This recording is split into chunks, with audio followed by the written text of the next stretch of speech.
Welcome to the Learning Pines YouTube. We hope this video helps. You'll start by confirming prerequisites so the process works smoothly. Make sure your Samsung Watch 7 is paired and both devices run the latest updates. That prevents compatibility glitches. Next, install Google Wallet on your phone and push it to the watch through the Wear OS app.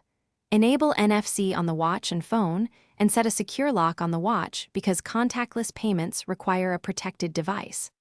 Once done, you're ready to add a card and proceed to setup. Now you'll add and verify a payment card so the watch can pay.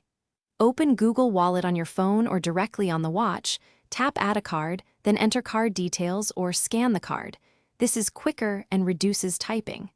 Your bank will verify the card via SMS, email, or their app. Complete that step. Verification can take a few minutes. Once verified, make the added card the default contactless card and ensure contactless payments are enabled. Finish by testing and learning daily use so payments feel natural. Wake your Samsung Watch 7, unlock it, then hold the watch face near a contactless terminal until you feel a vibration or hear a confirmation. This confirms payment. After a transaction, review receipts in Google Wallet or your bank app to confirm amounts. If a payment fails, make sure NFC is on, check the card's verification status, reboot the watch, and reattempt. Contacting your bank will resolve any lingering authorization issues. Thanks for watching. Consider subscribing if we helped you.